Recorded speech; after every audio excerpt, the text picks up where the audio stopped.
Hello everyone, हम कक्षा 12 के 2023 के सैंपल पेपर को सॉल्व कर रहे थे, जिसमें हमने क्वेश्चन नंबर 13 तक सॉल्व कर लिए थे और आज हम क्वेश्चन नंबर 14 से स्टार्ट करेंगे, जो कि 4 मार्क्स का है। तो क्वेश्चन नंबर 14 है, एक विशेष प्रश्न को ए और बी द्वारा स्वतंत्र रूप से हल करने की प्रायिकताएं 1/2 व 1/3 है। तो प्रायिकता ज्ञात कीजिए कि प्रश्न हल हो जाता है। तो इसके लिए सॉल्यूशन देखते हैं हम। ए के द्वारा हल करने की प्रायिकता है 1/2, तो हम इसे लिख लेते हैं पी ऑफ ए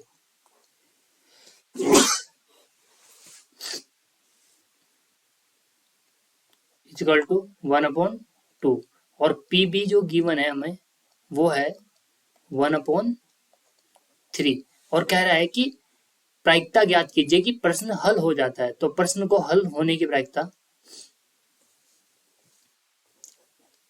प्रश्न के हल होने की प्रायिकता, इसे हम कह सकते हैं या तो ए के द्वारा या फिर बी के द्वारा ऐसे लिख सकते हैं। तो ए द्वारा या बी द्वारा हल होने की प्रायिकता, होने की प्रायिकता, तो इसे लिख सकते हैं हम ए या बी। या का मतलब होता है आपका यूनियन, यानी कि P of A union B, ये हमें सॉल्व करना है। तो इसे लिख सकते हैं हम P A plus P B minus P A intersection B. चूंकि ये दोनों ही घटनाएं चूंकि ये दोनों घटनाएं स्वतंत्र हैं, तो ए व बी स्वतंत्र हैं, तो इसे हम लिख सकते हैं P A plus P B minus intersection भी लिखा जाएगा स्वतंत्र घटनाओं के लिए P A into P B. और पी ए पी बी हमें गिवन है, आप देख सकते हैं पी ए गिवन है 1/2 और पी बी गिवन है 1/3। तो P A 1/2 plus 1/3 minus 1/2 into 1/3। जब इसे सॉल्व करेंगे ये हो जाएगा 3 2 जा 6, 3 और 2 5 प्लस माइनस 1/6, तो यानी कि 4/6 या फिर आप कह सकते हैं 2/3। यही इसका आंसर होगा। नेक्स्ट क्वेश्चन है हमारे पास, एक ही तल में स्थित समस्त सीधी रेखाओं का समुच्चय एल है। एल एक समुच्चय है जिसमें संबंध दिया हुआ है आर, L1, L2, L1 और L2 समांतर है, द्वारा परिभाषित है। तो सिद्ध कीजिए कि आर एक तुल्यता संबंध है, यानी कि इक्वलेंस रिलेशन हमें प्रूव कराना है। तो इसके लिए सॉल्यूशन में सबसे पहले हम लिख लेते हैं एल। एल क्या है? समस्त एक ही तल में स्थित समस्त सीधी रेखाओं का समुच्चय, सभी सीधी रेखाओं का समुच्चय, ये है एल। और जो रिलेशन गिवन है, रिलेशन कुछ इस प्रकार से गिवन है L1, L2 such that L1 L2 के समांतर है, समांतर है। ये हमें रिलेशन गिवन है। अब हमें इसे समतुल्य, सममित और संक्रामक तीनों प्रूफ कराना है, तब जाकर हम इसे कह सकते हैं कि ये इक्विवेलेंस रिलेशन है। तो सबसे पहले हम लिख देते हैं समतुल्य पर, समतुल्य पर समतुल्य पर समतुल्य के लिए होता था कि कोई भी रेखा अपने आप के समांतर हो सकती है। मतलब हम ऐसे लिख सकते हैं इसे समतुल्य के लिए, क्योंकि अगर हम देखें तो समतुल्य के लिए हमने ये कंडीशन देखी थी कि ए कोमा ए हमारे रिलेशन में होना चाहिए और ए बिलोंग करना चाहिए ए में। अगर ये कंडीशन समतुल्य की होल्ड हो जाती है तो हम कहेंगे कि ये रेखाएं जो ये संबंध है ये समतुल्य है। तो हम लिख सकते हैं माना L1 बिलोंग टू L, हमने L1 L में बिलोंग कर लिया इस सेट में, तो फॉर ऑल L1 के सभी मानों के लिए। तो हम कह सकते हैं यहाँ पर कोई भी रेखा L1 और L1 ये रिलेशन R में तभी होंगे क्योंकि ये दोनों अगर समांतर है। चूंकि हम जानते हैं कि L1 अपने आप के समांतर L1 के समांतर हो सकती है, तो इसलिए ये R में बिलोंग कर रहा है। तो R एक समतुल्य संबंध है,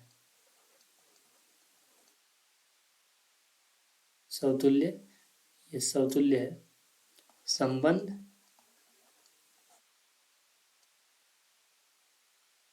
तो इस प्रकार हम कह सकते हैं कि समतुल्य है। दूसरे नंबर पे हमें लिखना होता है संक्रामक, तो सॉरी सम्मित। दूसरे नंबर पर हमें लिखना होता है सम्मित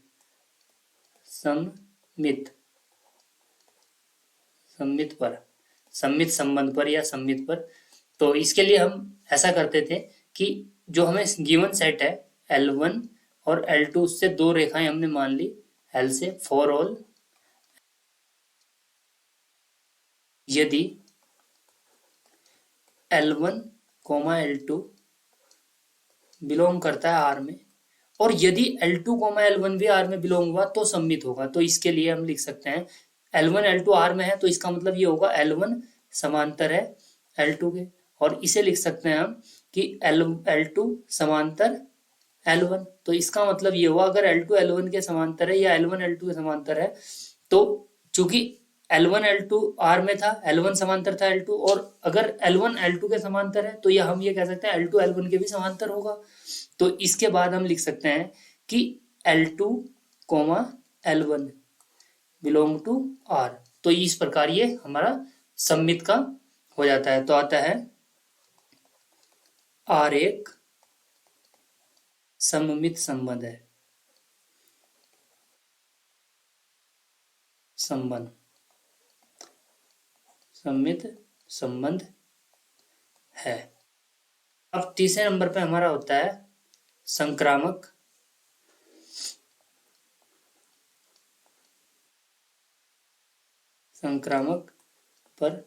संक्रामक के लिए हम मानते हैं कि L1, L2 और L3 तीन एलिमेंट लिए हमने L से, जो गिवन सेट था फॉर ऑल L1, L2 व L3। तो माना यदि L1, L2 belongs to R, यदि L1, L2 R में है तो इसका मतलब ये होगा L1 समांतर होगा L2 के, और यदि L2 और L3 R में है, चूंकि ये R में बिलोंग करते हैं इस संबंध में, तो इसका मतलब ये भी L2 समांतर होगा L3 के। तो इक्वेशन फर्स्ट और सेकंड से, चूंकि L1 समांतर है L2 और L2 समांतर है L3, तो हम कह सकते हैं कि L1 समांतर है L3 के। तो यहां लिख देते हैं हम इसे L1 समांतर, चूंकि L1 समांतर है L3, तो हम ये आसानी से लिख सकते हैं L1, L3 belongs to R। चूंकि अगर सोचो ये L1 कोई रेखा है, ये इसके समांतर है और ये रेखा इसके समांतर है, तो ये दोनों भी आपस में समांतर होगी। इसे L1 कहें, इसे L2 कहें और इसे L3 कहें, तो ये हमें आसानी से हम इसे लिख सकते हैं। तो L1, L3 belongs to R, चूंकि हमने देखा कि L1, L2 R में है, L2, L3 R में है और L1, L3 भी R में है यदि, तो आर एक संक्रामक संबंध है। संबंध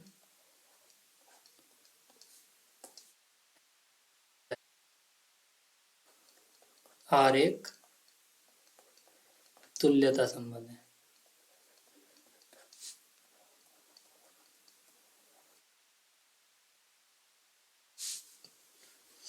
इसी क्वेश्चन का अथवा का क्वेश्चन हमें गिवन है। धनात्मक परिमेय संख्याओं के समुच्चय क्यू में, यानी कि परिमेय संख्याओं का समुच्चय क्यू है, उसमें ए स्टार बी बराबर A B by two, A B by two द्वारा परिभाषित द्विआधारी संक्रिया स्टार के लिए तत्समक अवयव तथा प्रतिलोम ज्ञात कीजिए। तो सॉल्यूशन में क्यू में A star B is equal to A B by two, A star B A B by two हमें निकालना तत्समक अवयव और प्रतिलोम। तो इसके लिए तत्समक के लिए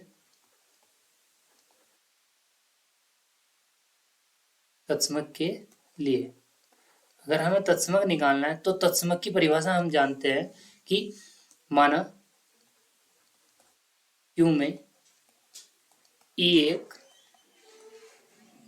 तत्समक अवयव है,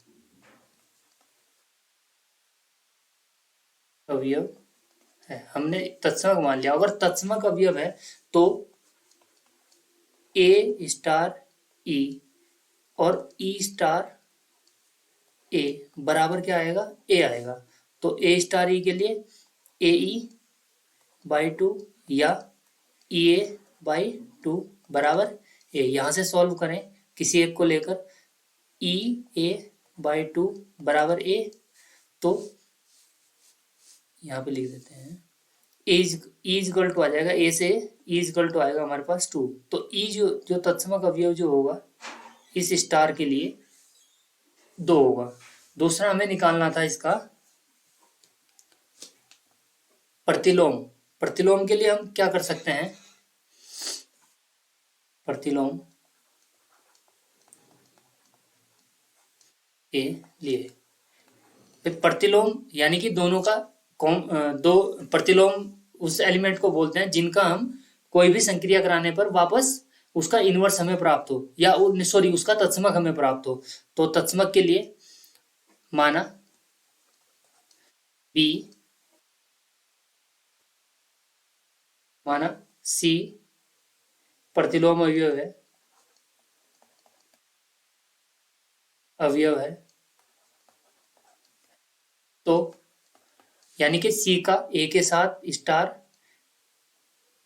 या ए के साथ स्टार या बी के साथ स्टार, तो जो आएगा वो वापस में इसका आइडेंटिटी आ जाएगा, ई आ जाएगा। यानी कि A star C is equal to E का मतलब टू, या ए स्टार सी स्टार की संक्रिया क्या होती है, ए बी बाई टू, यानी कि A C by two is equal to two. और इसे सॉल्व करें अगर, यहां से आएगा सी इज इक्वल टू 4/a। तो हम ये कह सकते हैं कि किसी अवयव ए के लिए प्रतिलोम 4/a होगा। अब जैसे मान लो अगर हम बी के लिए कहें तो बी के लिए 4/b होगा, सी के लिए 4/c होगा, डी के लिए 4/d होगा। ये एलिमेंट हमारा इस प्रकार से किसी भी एलिमेंट के लिए हम ए के लिए जैसे ये है किसी भी एलिमेंट के लिए निकाल सकते हैं। तो इस प्रकार हमारे तत्समक और प्रतिलोम अवयव ये हैं। नेक्स्ट क्वेश्चन है हमारे पास 16, प्रारंभिक रूपांतरण द्वारा अवयव ए का व्युत्क्रम ज्ञात कीजिए। इस अवयव ए का व्युत्क्रम हमें ज्ञात करना है। सॉल्यूशन के लिए ए गिवन है, ए इज इक्वल टू 2 5 3 7। तो माना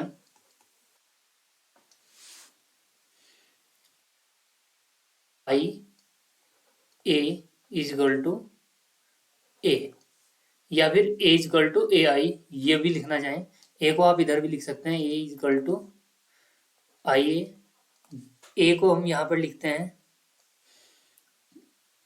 2 5 3 7, और यहाँ पर हमारा क्या होगा 1 0 0 1 तत्समक अवयव, और ये ए। अब इसे सॉल्व करें अगर, क्योंकि हमें क्या करना है, इस वाले एलिमेंट को, इस अवयव को 1 0 0 1 यानी कि तत्समक में कन्वर्ट करना है। तो सबसे पहले हम इसमें चेंज कर सकते हैं। तो चेंज अगर हम ऐसा करें, R1 में इंटरचेंज करो आप R3 के साथ, R2 के साथ, तो ये हो जाएगा कुछ 5 7 2 3, और ये वाला मैट्रिक्स हो जाएगा 0 1 1 0, और ए एज इट इज। अभी इस 5 को 1 बनाना है, तो अगर 5 में से हम -2 इंटू 2 कर दें तो 1 आ जाएगा। तो इसका मतलब है ये R1 है और ये 2 है और ये R2 है। तो हम लिख सकते हैं R1 में R1 माइनस 2R2। तो जब इस संक्रिया को हम यहाँ पर अप्लाई करेंगे तो ये आएगा आपका 1, क्योंकि 5 माइनस 2 2 जा 4 यानी कि 1, 7 माइनस 6 ये भी 1 आएगा, और 2 3 ये एज इट इज रहेगा। अभी इसे इधर भी अप्लाई करेंगे, ये 0 माइनस 2 इंटू 1 तो -2 हो जाएगा, 1 माइनस 0 यानी कि 1, और ये 1 0 और ये a। नेक्स्ट है, अभी यहाँ पर हमें 0 बनाना है। यदि इस 2 से, ये 2 है मेरे पास और 1 है, मैं इसी को देखूं, अगर इसे माइनस कर दूं और इसमें 2 से मल्टीप्लाई करके, तो ये क्या हो जाएगा 0। तो हम कह सकते हैं कि R2 में R2 माइनस 2R1, इसी की सहायता से आपको ये 0 बनाना है। तो अभी इसे सॉल्व करेंगे हम, तो 1 1 फर्स्ट लाइन में तो काम नहीं हो रहा, फर्स्ट रो में, तो ये भी -2 1, और ये a एज इट इज। तो अभी ये 2 माइनस 1 इंटू 2 यानी कि 2 माइनस 2 0, और 3 माइनस 2 यानी कि 1। ऐसे ही यहाँ पर भी अप्लाई करेंगे, 1 प्लस 2 आएगा, 1 प्लस 2 यानी कि 2 2 जा 4 हो जाएगा। यहाँ पे लिखेंगे 1 माइनस 2 2 जा 4 यानी कि 5, और 0 माइनस 1 इंटू 2 यानी कि -2। तो इस प्रकार हम इसे लिख सकते हैं। नेक्स्ट आगे इसे सॉल्व करें हम, क्योंकि इसे आई में कन्वर्ट करना था इस मैट्रिक्स को, तो यहाँ 1 0 1 यहाँ पर 0 बनाना है, यानी कि R1 में काम करना है। तो आप लिख सकते हैं R1 में R1 माइनस R2। अभी R1 में काम कर रहे हैं तो 2 को 0 1 एज इट इज लिख सकते हैं, R2 को ये आएगा 5 -2, और यहाँ पर a हमारा साथ में चल रहा है। तो जब इसे सॉल्व करेंगे तो ये होगा R1 में R1 माइनस R2, तो 1 माइनस 0 अर्थात 1, और 1 माइनस 1 यानी कि 0, और -2 -5 अर्थात -7, और 1 प्लस 2 1 प्लस 2, क्योंकि यहाँ माइनस है तो प्लस हो जाएगा, 1 प्लस 2 अर्थात 3। तो इस प्रकार, क्योंकि ये हमारा आई बना, ये ये ए इनवर्स है, तो हम यहाँ कह सकते हैं कि A inverse is equal to -7 5 3 -2। इस प्रकार से हम ए इनवर्स ज्ञात कर सकते हैं, और इसे सॉल्व चेक कर सकते हैं। चेक करने के लिए आप जो मैट्रिक्स गिवन था हमें, उसका डिटरमिनेंट फाइंड कर लें, यानी कि सारणी 7 दूनी 14 5 तिया 15, तो ये हो जाएगा 1/14 -15, और इसे इधर लिखें, इसे इधर, तो ये हो जाएगा 7, डायगोनल को चेंज कर दो, और यहाँ पर -5 और -3, यहाँ बचेगा -1, तो -1 के अंदर मल्टीप्लाई करेंगे तो 7 माइनस के 5 प्लस 3 और माइनस के 2, तो ये हमारा ए इनवर्स आ जाएगा। ये हम चेक कर सकते हैं इसके आंसर को। तो फिलहाल नेक्स्ट क्वेश्चन की ओर चलते हैं।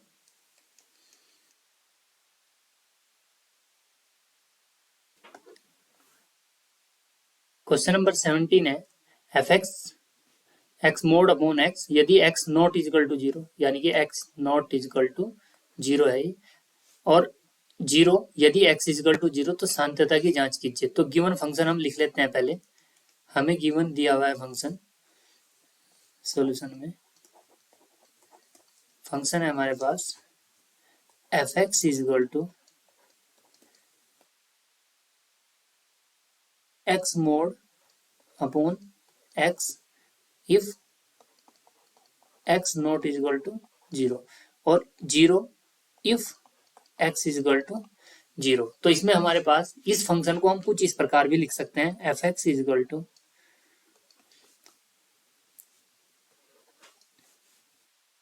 Zero if X not is equal to zero और if X less than zero.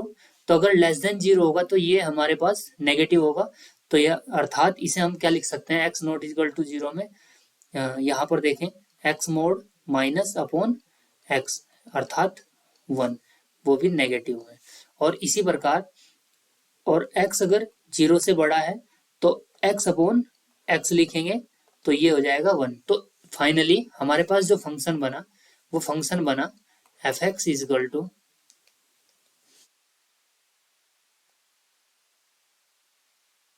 One zero और one if X equal greater than zero, if X is equal to zero, if X less than zero. तो अभी हमारे पास इसमें तीन case हैं। First case X is equal to zero पर, X is equal to zero पर एलएचएस हम लिख सकते हैं एफ जीरो माइनस एच और जीरो माइनस एच यानी कि जीरो से कम में अर्थात माइनस वन। और आरएचएस अगर लिखे हम एफ जीरो प्लस एच और जीरो प्लस एच यानी कि जीरो से बड़ा ये वन। और तो एलएचएस आरएचएस ये है हमारे पास। और एफ थर्ड क्वेश्चन था एट एक्स बराबर जीरो पर एफ एक्स हमारे पास एफ जीरो की वन था हमारे पास जीरो। तो चूंकि F zero minus H naught is equal to F zero plus H naught is equal to F zero अर्थात एक्स इजकल टू जीरो पर फलन कॉन्टिन्यूअस नहीं है। अभी हम नेक्स्ट देखते हैं second case x is equal to x is greater than zero, x is greater than zero पर x is greater than zero F X हमारा जो गिवन है यहाँ पर वो ग्रेटर देन जीरो पर है वन, यानी कि कांस्टेंट फंक्शन है। आप यहाँ पर देख सकते हैं ग्रेटर देन जीरो पर वन है तो वन है। यह एक कांस्टेंट फंक्शन है, फलन है तो कॉन्टिन्यूअस होगा।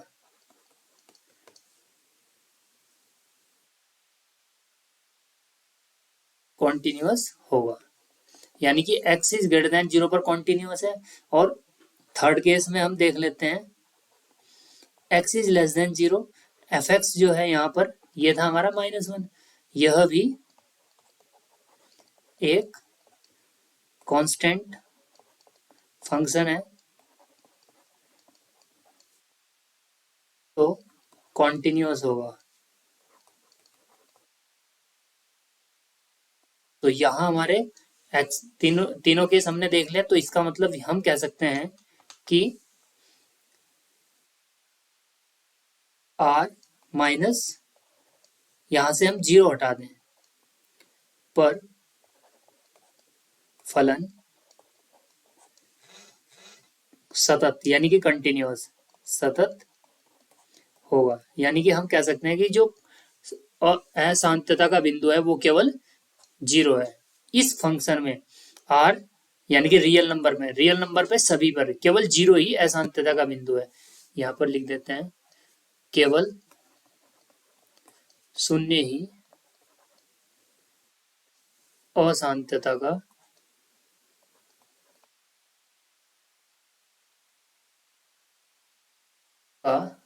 बिंदु है, point of discontinuity. Next question है 18, integration x plus 3 upon under root 5 minus 4x plus X square dx का मान ज्ञात कीजिए। इसे सॉल्व करते हैं। इंटीग्रेशन है simple. Solution i is equal to लिख लेते हैं integration x plus 3 upon under root 5 minus 4x plus X square. और जब इसे सॉल्व करेंगे तो हम x plus 3 is equal to a T by D X, यह आएगा आपका 5 minus 4x plus X square और प्लस यहाँ पर ऐड करते थे b, तो x plus 3 is equal to a, यह आ जाएगा आपका -4 plus 2x plus b। Comparison करें, x plus 3 is equal to ये हो जाएगा आपका 2ax और -4a प्लस b। कंपैरिजन करने पर, तुलना करने पर अगर हम तुलना करते हैं इसकी तो कुछ ये इस प्रकार होगा। 2a इज इक्वल टू, यहाँ से कोफिशिएंट है 2a और यहाँ पर है 1, तो a इज इक्वल टू आ जाएगा आपका 1/2 और -4a plus b is equal to 3 है। a का value -4 into 1/2 plus b is equal to 3, ये आएगा 2 माइनस और उधर जाके प्लस, और b इज इक्वल टू आ जाएगा आपका 3 to 5। तो इस प्रकार हम a व b को लिख सकते हैं। अब हम जो इक्वेशन, इस इक्वेशन को हम सेकंड मान लेते हैं। फ्रॉम इक्वेशन सेकंड, यहां पर आएगा x plus 3 is equal to a की जगह हम लिखेंगे 1/2 और ये इसे लिख सकते हैं हम -4 प्लस 2x और प्लस, और b की जगह हम लिखेंगे 5। इक्वेशन नंबर 3 हमारी ये होगी। अब हम, चूंकि हमें जो इक्वेशन गिवन थी ये x प्लस 3 और x प्लस 3 की जगह पर हम लिख सकते हैं ये, तो फ्रॉम फर्स्ट समीकरण 1 में 3 से मान रखने पर, एक हमें याद है ये x प्लस 3 था ऊपर, तो यहाँ पर आएगा i is equal to integration 1/2 -4 plus 2x और प्लस 5 अपॉन रूट, ये था हमारे पास 5 minus 4x plus X square और dx। अब इसे हम सेपरेट करके लिख सकते हैं, तो सेपरेट करके लिखा जाएगा 1/2 integration 4 plus 2x upon under root 5 minus 4x plus X square और ये dx प्लस यहाँ आएगा 5 integration 1/√5 minus 4x plus X square और ये dx। अब इन दो इंटीग्रेशन को हम सॉल्व करेंगे। यदि इसे सॉल्व करेंगे तो इसे हम क्या कर सकते हैं, t माने तो ऊपर का चला जाएगा 1/√t, यानी कि इंटीग्रेशन 1/√t का होगा। तो ये सिंपल है यहाँ पर, और इसे हम परफेक्ट स्क्वायर बना सकते हैं। परफेक्ट स्क्वायर बना के इसे आप जरूर ट्राई करें।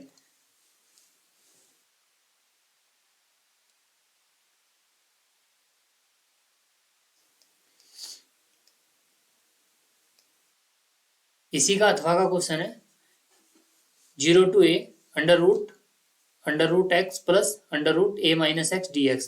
तो सॉल्व करते हैं इसे। मैं इसमें हिंट दे देता हूं आपको। i is equal to zero to A under root X plus under root A minus X और ये डी एक्स। जब इसे सॉल्व करेंगे हम तो इसमें एक प्रॉपर्टी है, प्रॉपर्टी कुछ इस प्रकार है, इक्वेशन फर्स्ट मान लेते हैं इसे। तो प्रॉपर्टी अगर यूज करें by property zero to A, property कुछ इस प्रकार है, फोर्थ प्रॉपर्टी है वैसे, इन दोनों को ऐड करते हैं और ए माइनस एक्स कर देते हैं, यानी कि ए माइनस एक्स, इस एक्स की जगह ए माइनस एक्स हुआ, इस एक्स की जगह भी ए माइनस एक्स होगा और plus under root A minus x. जब इसे सॉल्व करते हैं तो कुछ इस प्रकार आएगा, zero to A under root A minus X upon under root A minus X plus यहाँ बचेगा under root X. Equation second, equation first plus equation second, तो ये आ जाएगा आपका 2i, आई और आई 2i और जीरो टू ए। देखो रूट एक्स के साथ ये ऐड हो जाएगा, under root X plus under root A minus X, और नीचे का एलसीएम भी दोनों का सेम है, A under root X under root X under root A minus X under root A minus X. तो इसे भी लिख सकते हैं under root X plus under root A minus X और ये डी एक्स, या फिर 2i is equal to zero to A और ये डी एक्स। अब इसे आप आसानी से लिख सकते हैं, इंटीग्रेशन एक्स होगा और ये 2 डिवाइड में जाएगा, ए बाई 2 आ जाएगा। नेक्स्ट है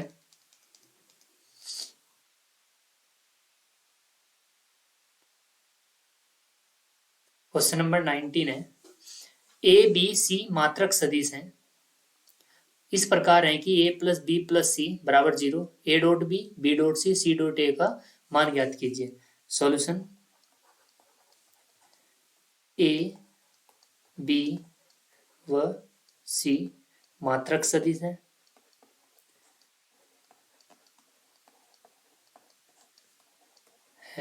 तो इसका मतलब ये हुआ कि ए का मोड, बी का मोड और सी का मोड, इन सब का वैल्यू कितना है 1 है। हमें निकालना है A dot B, A dot C, B dot C dot A का वैल्यू, इसका वैल्यू निकालना गिवन ही है। तो गिवन है A plus B plus C is equal to 0, A B और सी। सबसे पहले आप इसे इस प्रकार लिख सकते हैं, A plus B is equal to minus C. आप दोनों तरफ सी से, सी सदिश से अदिश गुणन करने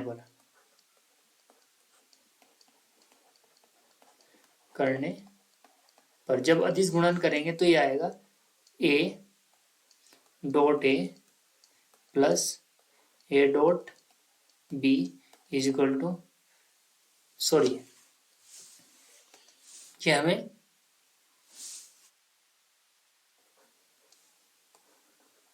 सी से डॉट कराना है, तो C dot A C dot B is equal to C dot C. तो सी डॉट सी ये दोनों स्क्वायर हो जाएगा और इसका वैल्यू कितना होगा 1, तो C dot A plus C dot B is equal to -1। इसी प्रकार अगेन, इसी प्रकार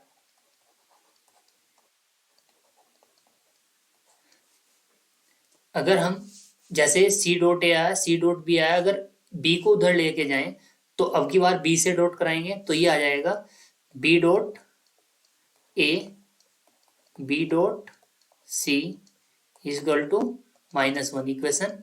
इसे हम कह सकते हैं फर्स्ट और इसे कह सकते हैं सेकंड, और अगली बार जब ए से प्रोडक्ट कराएंगे तो ये आ जाएगा ए डॉट बी और ए डॉट सी और फिर ये -1 इक्वेशन थर्ड।